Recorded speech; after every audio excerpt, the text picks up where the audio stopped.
he was, as I said, an alpha guy, so was I. He wanted to control, I wanted to control, so we butted heads because of that. We still respected each other, but we never got on, and we just couldn't be in the same room.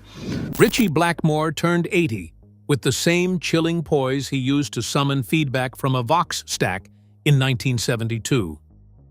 He remains rock's most sophisticated Curmudgeon-in-Chief, a man who traded the stadium's roar for the quiet hum of a medieval lute. For Ritchie, guitar playing isn't a hobby or a career. It's a disciplined, dark art. Why the hate, then? You have to understand his philosophy. If it isn't melodic, disciplined, or dangerous, it's just noise. Jimi Hendrix, the chaos versus the order. To the average fan, Jimi Hendrix is the undisputed deity of the sixth string, the man who set the guitar on fire both literally and figuratively. But Ritchie Blackmore isn't an average fan. He's a technician with the soul of a classical composer and the temperament of a high court judge. When Ritchie looks at Hendrix, he doesn't see a god. He sees a brilliant, charismatic force of nature who desperately needed a guitar tuner and a bit more self-control. This is where the friction begins. For Blackmore, music is a structural pursuit, a series of calculated risks taken within a framework of excellence. Hendrix, by contrast, was the embodiment of psychedelic entropy. Blackmore has never been shy about admitting that Hendrix had it, that intangible magnetic aura that made it impossible to look away. He's gone on record saying Hendrix's stage presence was unparalleled, and that the way he carried himself was the very definition of a star. But once you move past the fringe jackets and the burnt Stratocasters, Ritchie's critique becomes surgical. He often pointed out that Hendrix's live performances were frequently rubbish from a technical standpoint. To a man like Blackmore, who obsessed over the scalloped fretboard and the precise tension of a string, watching Hendrix play out of tune for half a set wasn't soulful. It was an affront to the instrument. The hatred here, or rather, the deep-seated philosophical disapproval, stems from the divide between the European tradition and the American explosion. Blackmore was raised on the disciplined lines of Big Jim Sullivan and the structured melodies of Hank Marvin. He viewed the guitar as an extension of the orchestra. Hendrix, coming from the R&B Chitlin circuit and diving headfirst into the London underground, used the guitar as a magic wand to conjure noise, feedback, and raw emotion. Where Hendrix saw a soundscape, Blackmore saw a lack of correct playing. He once noted that while Hendrix was brilliant in his own way, he wasn't actually a great player in the sense of formal proficiency. For Ritchie, if you can't execute a clean, melodic run without hiding behind a wall of fuzz and a wah-wah pedal, you're cutting corners. There's also the matter of the cult of Jimi. Blackmore has always been a contrarian. The moment the world decided Hendrix was the alpha and omega of guitar, Ritchie's instinct was to look for the flaws. He found them in Jimi's erratic timing and his tendency to let the showmanship overshadow the composition. Blackmore's own showmanship, smashing guitars, attacking cameras, or playing with his feet, was always delivered with a strange, icy precision. He was in total control of the mayhem. He looked at Hendrix and saw someone who was often a passenger to his own chaos. At 80, Ritchie looks back at that era not with the starry-eyed nostalgia of a Woodstock attendee, but with the weary eyes of a master craftsman watching a brilliant apprentice ignore the blueprints. He didn't hate Jimi the man. He hated the idea that vibe could ever be a valid substitute for virtuosity. To Blackmore, the guitar is a weapon that must be mastered, not a wild animal you just let loose in the room. He demands order in his darkness, and Hendrix was simply too bright, too loud, and too messy for the Man in Black's rigid aesthetic. While Hendrix was busy breaking the rules of physics, the next man on Ritchie's list was making the rules look a little too comfortable for comfort. Eric Clapton, the safe blues paradigm. If Jimi Hendrix was too much chaos for Ritchie's liking, Eric Clapton represented the opposite end of the frustration spectrum, too much comfort. For a man like Ritchie, who treated every solo like a high-stakes duel or a complex mathematical proof, Clapton's shift toward a laid-back, reggae-infused, easy-listening blues style felt like a betrayal of the instrument's potential. Blackmore doesn't just want to hear a guitar, he wants to hear a guitar being pushed to the edge of its mechanical limits. When Clapton stopped pushing, Blackmore stopped listening. Ritchie's specific brand of dislike for Clapton is rooted in the concept of the safe player.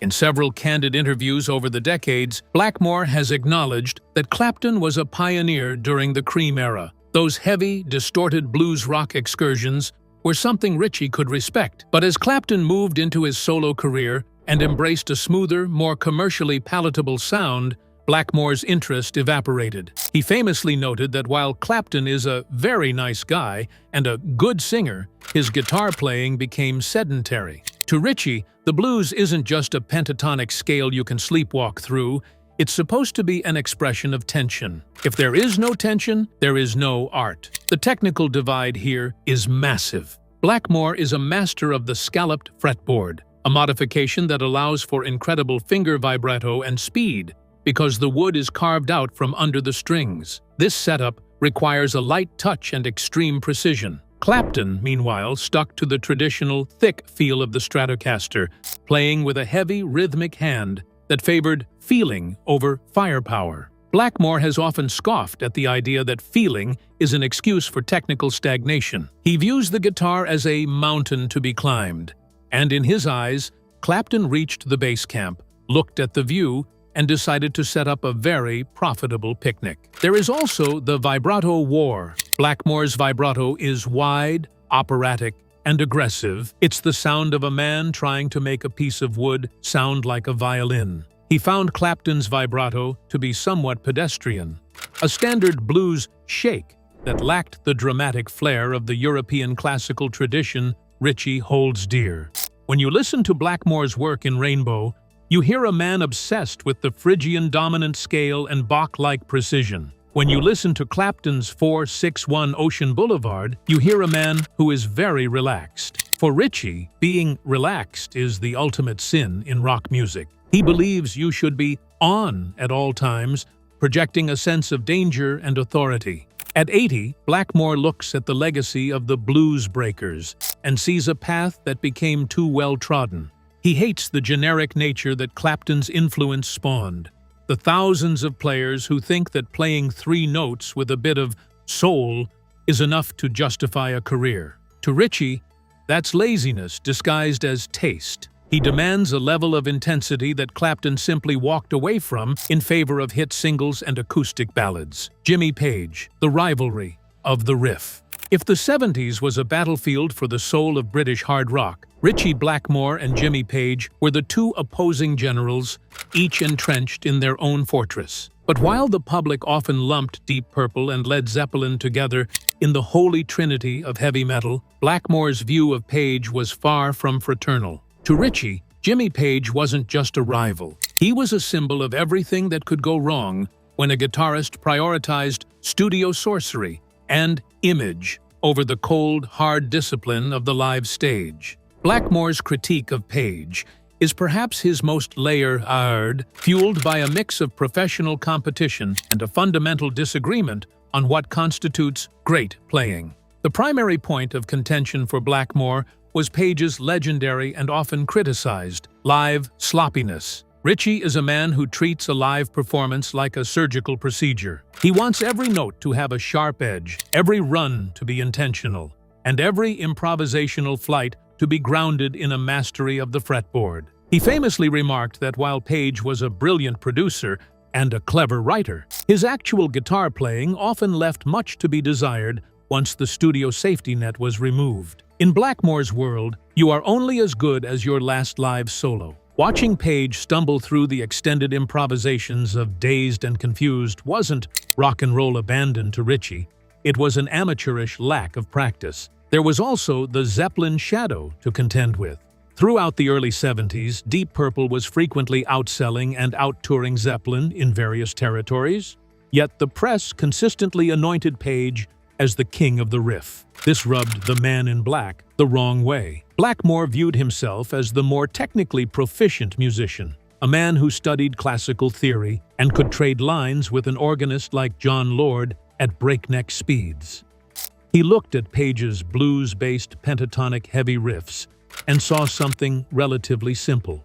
To Blackmore, Page's success was built on a foundation of vibe and occult mystery, rather than the raw athletic virtuosity that Ritchie demanded of himself. Furthermore, Blackmore had a specific distaste for the way Page utilized the guitar as a textural tool rather than a lead instrument. While Page was layering 12-string acoustics and Telecasters to create the light and shade of Led Zeppelin IV, Blackmore was stripping things down to the bone, trying to make a single Fender Stratocaster sound like a Wagnerian opera. He found Page's reliance on studio overdubs to be a bit of a cheat. If you couldn't stand on a stage with a Marshall stack and command the room with just your fingers, were you even a guitar player? At 80, Ritchie's stance hasn't softened much. He recognizes the cultural impact of Stairway to Heaven, but he remains a purist of the performance. He hates the thought that a guitarist can be sloppy and still be heralded as a master. For Blackmore, the guitar is a high-wire act. You either hit the notes with precision or you fall. Page, in Ritchie's estimation, spent a lot of time falling and calling it art. To a man who spent his life perfecting the Highway Star solo, that kind of creative leniency is simply unforgivable. While Page's sloppiness was a thorn in Ritchie's side, the arrival of his own most devoted student would present a whole new set of problems. The problem of too much of a good thing. Yngwie Malmsteen, the sincerity of the student. When Yngwie Malmsteen burst onto the scene in the early 80s, the guitar world thought they had found Ritchie Blackmore's spiritual heir. He had the Stratocaster, the scalloped fretboard, the neoclassical scales, and even the moody, stage-dominating temperament. But for Ritchie, watching Yngwie was like looking into a funhouse mirror that only reflected his own techniques amplified to an absurd, exhausting degree. Blackmore's dislike of Malmsteen isn't rooted in a lack of talent. Ritchie has openly admitted Yngwie is a brilliant player, but rather in the lack of restraint and the difficult personality that came with it. To Blackmore, the neoclassical style was about mood, space, and a certain medieval darkness. He used fast runs as an exclamation point, a sudden burst of lightning in a stormy sky. Yngwie, however, turned the lightning into a strobe light that never turned off. Ritchie famously critiqued this more is more approach, suggesting that while Yngwie's speed was undeniable, it often lacked the melodic soul that makes a song memorable. To Blackmore, music is a conversation. To Yngwie, it often felt like a lecture delivered at 200 miles per hour. Ritchie has a deep-seated hatred for anything he deems mechanical, and he found the endless sweeping and linear scales of his most famous disciple to be bordering on the robotic. Then there was the personality clash. Blackmore, the original difficult guitar hero, found it ironic and irritating to deal with someone who mirrored his own prickliness. He once noted that Malmsteen was very pampered and lacked the grit of the players who came up in the 60s. There's a certain get-off-my-lawn energy to Blackmore's view of the 80s shredders. But with Yngwie, it was personal because it was his own blueprint, being used to build a gaudier, louder skyscraper. Ritchie values the silence between the notes just as much as the notes themselves, a concept he felt Yngwie completely ignored in favor of sheer sonic saturation. At 80, Ritchie's perspective on Malmsteen is a blend of acknowledgement and dismissal. He recognizes that Yngwie carried the torch for the classical rock fusion, but he hates the way that torch was used to burn down the subtlety of the genre. For Blackmore, Yngwie represents the moment the hero became a caricature. He finds it hard to respect a player who takes the master's tools and uses them to build a monument to their own ego rather than the music itself. In the end, Ritchie wants to be moved by a melody. Yngwie just wanted to move his fingers faster than anyone else. And that is a fundamental philosophical divide that no amount of scalloped wood can bridge. If a devoted student like Yngwie could irritate the master, imagine the friction caused by the man who walked into Ritchie's house and sat in his chair. Steve Morse, the successor's burden. When Ritchie Blackmore turned his back on Deep Purple in 1993, he didn't just leave a band, he left a throne.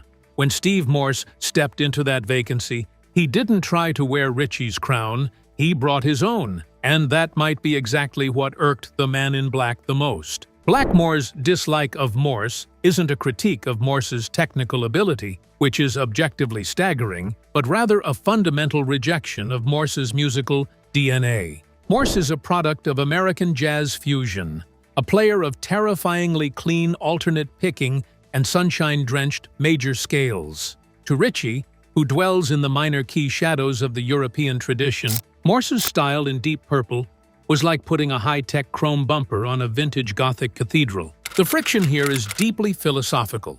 Blackmore's playing is built on the breath. He plays like a singer or a violinist, leaving gaps for the notes to ring out and decay. Morse, conversely, is a note-dense player. His style is characterized by a relentless, percussive energy where almost every 16th note is picked with clinical precision. Blackmore has expressed a distaste for this busy approach, feeling that it robs the music of its mystery. He once described the modern version of Deep Purple as sounding too much like a session band, highly competent, perfectly in sync, but lacking the dangerous improvisational edge that defined the band during his tenure. There is also the matter of the smile.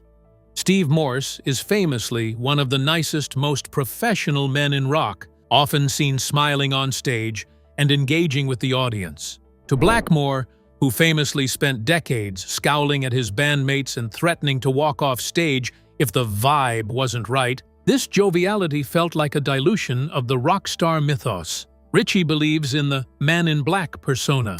He believes that the music should be a serious, almost occult undertaking. Seeing his old band transform into a happy, functioning unit under Morse's tenure felt to Ritchie like a rejection of the darkness that made Deep Purple legendary in the first place. Furthermore, Blackmore has a specific grievance with the way Morse handled his iconic riffs. While Morse played Smoke on the Water and Highway Star with perfect accuracy, he often added his own fusion-inflected flourishes. To a purist like Ritchie, those riffs are sacred texts. You don't jazz up a Bach fugue, and you don't add extra notes to the most famous four-note motif in rock history. He viewed Morse's interpretations as being too clever for their own good. For Ritchie, the genius was in the simplicity and the attitude, two things he felt were buried under Morse's flurry of American-schooled technique. At 80, Ritchie's pinpointing stance on Morse remains a cold shoulder. He hasn't forgiven the band for moving on, and he hasn't forgiven Morse for being the wrong kind of genius. He hates that the band became easy to work in. He believes that great art requires friction, and Morse was simply too smooth, too nice, and too technically correct to provide the spark Ritchie demands. In Blackmore's eyes, Morse didn't just replace him. He changed the language of the band into something Ritchie no longer recognized, and for that, the gatekeeper of the Purple legacy has no kind words. While Morse represented the academic threat to Ritchie's legacy, the next man on the list represented a cultural shift that Blackmore found even more offensive: the transformation of the guitar into a circus prop. Eddie Van Halen, the curse of the tap. Ritchie Blackmore has always been a fan of innovation, but he has an allergic reaction to trends. When Eddie Van Halen arrived in 1978, he didn't just change the way people played guitar, he changed the way they looked at it. For Blackmore, who spent years perfecting a vibrato that could make a grown man weep, the sudden explosion of finger tapping was less of a musical revolution and more of a cheap magic trick. While Ritchie has occasionally offered backhanded compliments to Eddie's raw energy, his true hostility is directed at the culture Van Halen spawned, a generation of guitarists who replaced the haunting beauty of a single well-placed note with the frantic gymnastics of a circus performer. To Blackmore, the guitar is a melodic instrument first and a rhythmic one second. Eddie's approach, heavy on the brown sound, rhythmic tapping, and dive-bombing whammy bar antics felt fundamentally American in a way that Ritchie found uncouth. Blackmore's neoclassical sensibilities require a certain regal posture. He views the guitar as a tool to channel the spirits of the 17th century. Eddie used it to channel a backyard party in Pasadena. Ritchie famously commented that while Eddie was a great entertainer, the school of playing he inaugurated was essentially the death of phrasing. To a man who values the singing quality of a Fender Stratocaster, the percussive tapping style felt like someone was typewriter keying their way through a symphony. The technical gripe here is significant. Blackmore is a master of the pick and fingers approach, a delicate balance of tension and release. Van Halen's technique relied heavily on hammer-ons and pull-offs that bypassed the traditional struggle of the string. Ritchie has often implied that this made the guitar too easy. He thrives on the resistance of the instrument. He wants to hear the wood fighting back. When he saw thousands of kids in the 80s abandoning the blues and the classics to learn eruption, he felt the instrument was being stripped of its dignity. He even stopped using his own tremolo arm for a period simply because everyone else was doing it. And in the Blackmore Code of Conduct, popularity is often synonymous with mediocrity. There is also the smile factor again. Much like his issue with Steve Morse, Blackmore found Eddie's infectious, wide-grinned joy on stage to be antithetical to the serious nature of the guitar hero. In Ritchie's world, if you aren't looking like you're about to hex the front row or collapse under the weight of your own genius, you aren't doing it right. Eddie's California cool didn't mesh with Ritchie's Transylvanian gloom. He viewed the acrobatic nature of Eddie's playing as a distraction from the lack of true minor key melody. At 80, Blackmore's legacy is one of brooding sophistication, and he looks at the Van Halen era as a loud, bright detour that led guitar playing away from the castle and into the locker room. He doesn't hate Eddie's talent, he hates the vandalism of the melodic line that occurred in Eddie's wake. For Ritchie, the guitar should be a dark, whispered secret, not a neon-colored shout from a rooftop. If Eddie was a shout from a rooftop, the next man on Ritchie's list was a full-scale roar that threatened to drown out everyone else in the room. Gary Moore, the aggressive overplayer. If there is one thing Ritchie Blackmore cannot abide, it is a lack of subtlety. Enter Gary Moore. While both men were titans of the British Isles' guitar scene, their relationship was less of a mutual admiration society and more of a Cold War between two massive egos. Gary Moore was a force of nature, a player of terrifying speed and a high-gain, sustain-heavy tone that could peel paint off the walls. To Blackmore, who views himself as a master of dynamics and the space between, Moore's playing often felt like a physical assault. Ritchie's hate here isn't about lack of skill, it's about the lack of good taste in the application of that skill. Blackmore has often critiqued Moore for being too loud and too aggressive for the sake of it. In Ritchie's musical philosophy, the guitar should whisper as often as it screams. He famously remarked that Moore was a player who shouted every note. To a man who spent his career meticulously carving out melodies inspired by 16th-century madrigals, Moore's high-velocity blues rock felt like a blunt instrument. Blackmore values the restrained power of a violinist.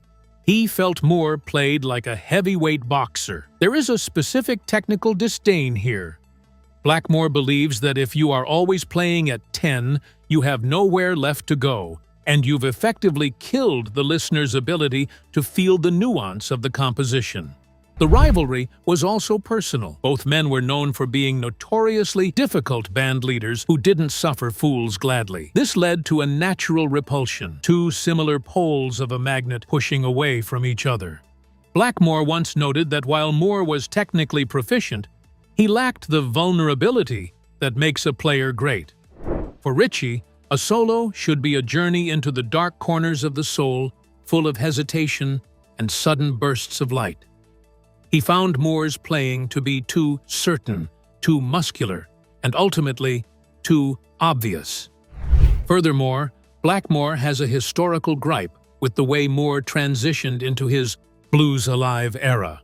Ritchie, a man who has always been suspicious of the blues as a genre for white Europeans, felt that many players, Moore included, used the blues as a vehicle for indulgent, over-the-top shredding that missed the point of the original Delta masters. To Ritchie, the blues should be lonely. To Gary Moore, the blues was loud. This fundamental disagreement on the emotional temperature of the music created a rift that never truly healed. At 80, Blackmore remains the king of his own quiet, medieval hill, and he looks back at the sound and fury of players like Moore with a weary sense of superiority. He doesn't want to be impressed by how hard someone can hit a string or how long they can hold a feedback note with a high-gain pedal. He wants to be moved by the silence. In the Blackmore playbook, Gary Moore was simply too noisy to be truly great, representing a brand of heavy-handedness that the man in black has spent his entire life trying to avoid. While Moore's aggression was a matter of volume and temperament, the final name on Ritchie's list represents a more modern, clinical brand of perfection that he finds equally repulsive. Joe Satriani, the soulless professor. When Ritchie Blackmore walked out on Deep Purple for the final time in the middle of a 1993 tour, the band turned to Joe Satriani to save their skin. Satriani, a master of the instrument who had already conquered the world with Surfing with the Alien, stepped in and performed with a level of professionalism and technical accuracy that left the rest of the band stunned. But for Blackmore, accuracy is a dirty word when it isn't accompanied by danger. Ritchie's disdain for Satriani and the entire shred professor archetype is rooted in the belief that the guitar has become too clinical, too studied, and ultimately, too safe. To Blackmore, the guitar should be an unpredictable beast. His own playing is famously on the edge. He misses notes, he fights the feedback, and he lets the instrument dictate the mood of the moment. He looked at Satriani and saw a player who had completely solved the guitar. To Ritchie, if there is no chance of failure, there is no excitement. He has often been dismissive of the G3 generation of players, viewing them as gymnasts rather than musicians. He famously remarked that while these players can hit every note perfectly, they often have nothing to say once they've hit them. For a man who values the haunting, atmospheric qualities of a Renaissance melody, Satriani's ultra-clean, processed tone and perfect legato runs felt like a sterile laboratory experiment. The technical divide here is where Ritchie gets truly cutting. Blackmore is a touch player. His sound is in his fingers, his erratic vibrato, and his idiosyncratic use of the Stratocaster's middle pickup. Satriani, conversely, is a master of modern technique, pitch-perfect intonation, complex scales, and a reliance on high-gain saturation that smooths out the rough edges of the instrument. Blackmore finds this smoothing out to be an act of cowardice. He wants to hear the struggle. He once noted that he found the modern school of technical playing to be boring, suggesting that once you've heard one perfect sweep-picked arpeggio, you've heard them all. There's also the session man stigma. Because Satriani was able to step into Deep Purple and play Ritchie's parts with such ease, it inadvertently devalued the uniqueness of Ritchie's contribution in the eyes of the band. Blackmore's pride took a hit not because Satriani was better, but because Satriani was easier. The band enjoyed playing with Joe because he was a professional who didn't throw tantrums or demand the stage be a certain temperature. To Ritchie, this made the music polite. He believes that rock and roll, and specifically his music, should be a clash of egos, a difficult and temperamental process that yields something explosive. Satriani made it look like a day at the office, and for that, Blackmore views him as the ultimate representative of the decline of the guitar hero. At 80, Blackmore has retreated into a world of acoustic lutes and wooden flutes, a move that serves as a final protest against the clinical perfection of the Satriani era. He doesn't want to hear a professor explain the Mixolydian mode. He wants to hear a wandering minstrel tell a story with 3 notes and a lot of attitude. In the Blackmore universe, Satriani is the man who turned the guitar into a science, and Ritchie Blackmore will always be the man who believes it should remain a dark, unpredictable magic. Subscribe and stay tuned as we continue to break down the unfiltered history of rock's greatest icons.